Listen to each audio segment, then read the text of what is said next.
For all the disagreements between us, I think we share a fundamental respect for property. I see property rights as rooted in natural law, something almost sacred. The idea that mixing your labor with unowned resources grants legitimate ownership. It's Locke's homesteading principle, revived by Rothbard, who argued that every interference with private property is an unethical invasion diminishing liberty. For all the disagreements between us, I think we share a fundamental respect for property. I see property rights as rooted in natural law, something almost sacred. The idea that mixing your labor with unowned resources grants legitimate ownership. It's Locke's homesteading principle revived by Rothbard, who argued that every interference with private property is an unethical invasion diminishing liberty. Sacred, huh?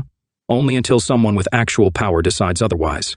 My perspective is more, shall we say, pragmatic. Curtis Yarvin, our dear Moldbug, would say that property rights must align with political reality, formalism, he calls it. It's not about lofty natural law, but about acknowledging who really holds power. You libertarians dream of a stateless utopia where every covenant is voluntary, but I see order arising from authority, even monarchic authority, which historically treated countries as their own property. That's Hoppe's argument, right?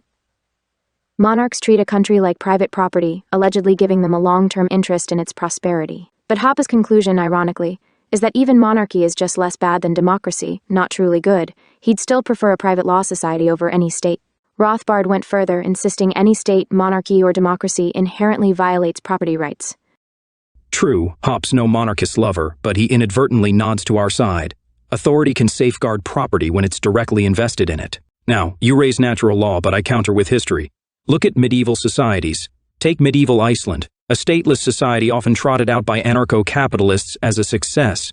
Private property was upheld through a competitive system of law without a central government. But it wasn't all sunshine. Power concentrated in wealthy chieftains over time, arguably a drift toward de facto aristocracy. Without formal structure, might found its way to becoming right. Wealthy chieftains did wield influence, but they operated in a framework of private law and mutual consent. David Friedman's study on medieval Iceland suggests it's a case of law without government, where enforcement was decentralized yet functional. We don't claim perfection, but it rebuts the notion that only a state can enforce property rights. In fact, Bruce Benson's research into primitive societies shows private enforcement of rights is not only possible but historically common. Sure, law can emerge privately until brute force knocks it over. The neo-reactionary critique is that your natural law only prevails if actual power centers permit it. Curtis Yarvin's neo-cameralism idea imagines a state run like a corporation, a sovereign CEO owning the realm. In such a model, property rights are secure because the sovereign's interest is stability and profit, not ideology. It's like the corporate city-state some Silicon Valley types fantasize about. As Yarvin put it, we need a formal recognition of how power and property intertwine. That formalist model sounds like an absolutist dream. It begs the question, what if the CEO decides your property isn't really yours? Neo-reactionaries often trust a sovereign's rational self-interest, but history gives us many sovereigns who seized property on whims. AnCaps argue that without a state monopoly, defensive property becomes a market service, private defense agencies competing to uphold rights. Walter Block and others even discuss how law could function contractually, citing examples from the Wild West, where private associations enforced norms on the frontier.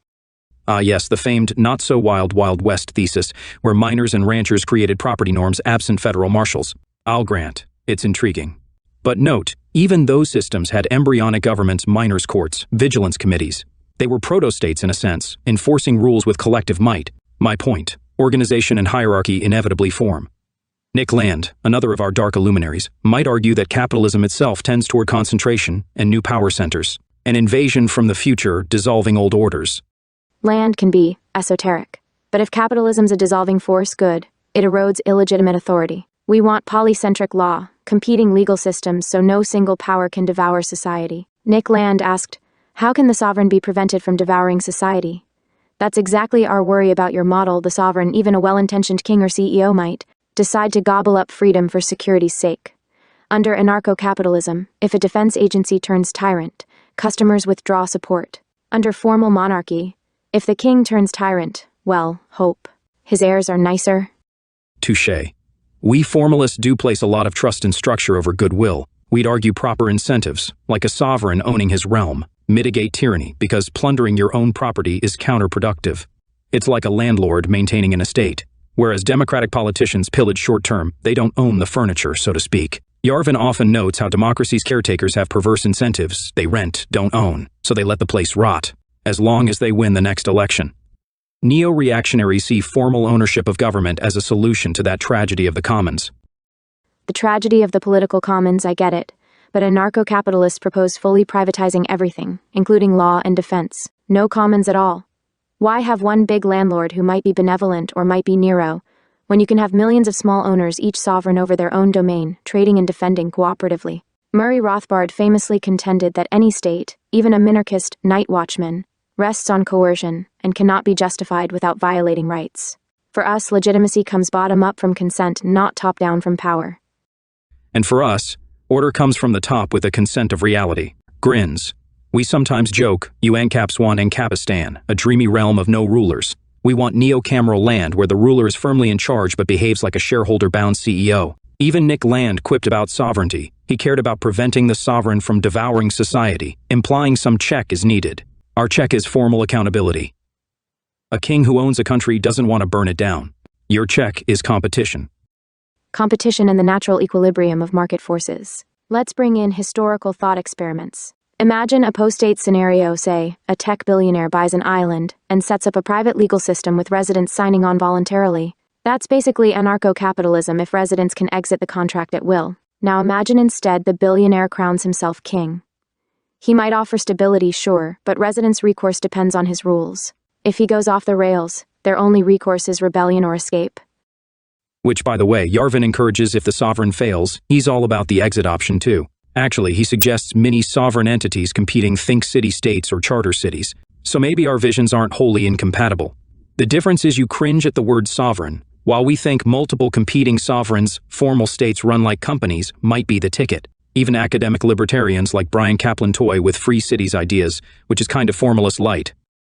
True, some libertarians explore charter cities and seasteads, though they hope such entities remain committed to voluntary principles. Let's talk practical enforcement. You likely say without a state, property disputes devolve into feuds. I'd point to private arbitration and protection agencies, perhaps citing medieval Ireland's Brehon Law or the American West's land clubs. They weren't perfect, but often less violent than state-run frontiers elsewhere. And I'd counter with Hobbes's nightmare, warlords or corporations battling for turf when no supreme authority exists. Some neo-reactionaries fear a private defense cartel could become indistinguishable from a government or mafia. Essentially, an anarcho-capitalist society might recreate the state in power's image. Look at how medieval Iceland eventually invited a Norwegian king to resolve internal conflicts. They chose a monarch when private law couldn't stop civil war. So goes the argument that formal authority reasserts itself.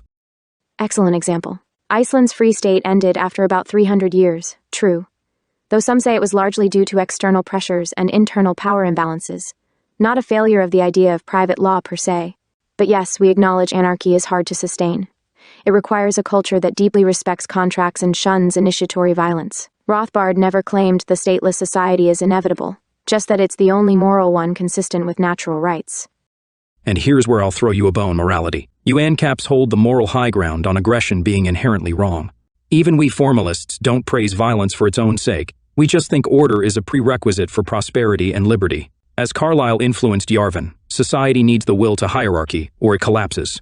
But perhaps a patchwork of private law societies could work if people culturally reject centralism. Nick Land might call that an exit to fragmentation, which in some science fiction way aligns with his vision of techno-capitalism splintering centralized power. Wow, you're quoting Land's techno-visions now. We might actually be converging. Perhaps the debate is more about means than ends. We both want property secure and society functional. You trust a top-down approach, we trust bottom-up. Both of us critique mass democracy for its failings. The Norks see it as chaotic and decaying. We see it as majoritarian tyranny, violating property, taxation being theft and all that. And don't get me started on taxation. You'll find many in NRX who basically agrees with taxation as theft, but follows up with, so let a rightful king do the stealing openly as price for order. Laughs. We prefer upfront hierarchy to hidden power plays. If someone's gonna have the guns, crown him and be clear about it, rather than pretend power flows from below when it doesn't. Honesty and oppression, you do have a dark sense of humor. But okay, before we wrap up, let's each give a scenario where our approach shines and where it might fail. I'll start. AnCap shines in environments like small communities or digital realms, think Bitcoin, where voluntary rules and reputation can maintain order. It might fail in large-scale defense against a coordinated aggressor. That's where skeptics say without a state army, you're vulnerable to, say, an invading formalist monarch next door. Fair. Formalist monarchy shines in providing stability in a crisis. One captain on the ship, clear chain of command. Historical example, Pinochet in Chile, controversial figure I know, seized power and did implement market reforms protecting private property in ways a chaotic democracy might not have. Where could it fail?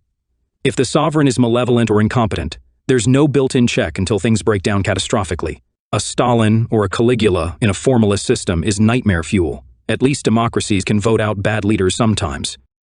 So the formalist risk is the dictator problem, and the AnCap risk is the defense coordination problem. We've circled around philosophy and history, but importantly we've done so, I hope, without strawmen. You didn't just call me a naive utopian, and I refrained from calling you a closet authoritarian outright. I did it subtly. Just kidding. Yes, we kept this friendly and rigorous. Both Rothbard, with his natural rights absolutism, and Yarvin, with his power realism, would likely be shaking their heads at each other. But perhaps there's complementarity. A formalist could allow enclaves of anarcho-capitalism under a covenant, and an anarcho-capitalist society might end up hiring a formal protector in emergencies. Reality might blend our theories. In the end, property rights remain central. Whether justified by homesteading and natural law, as Rothbard and Bloch insist, or by the decree of a sovereign formal power as Yarvin and Land might prefer, everyone cares about who owns what and why. The dialogue between our positions, the freedom of the individual versus the order of hierarchy, is itself a healthy exercise in liberty. Agreed. And on that note, let's raise a glass to property, freedom, order, and the spirited debates that keep us sharp.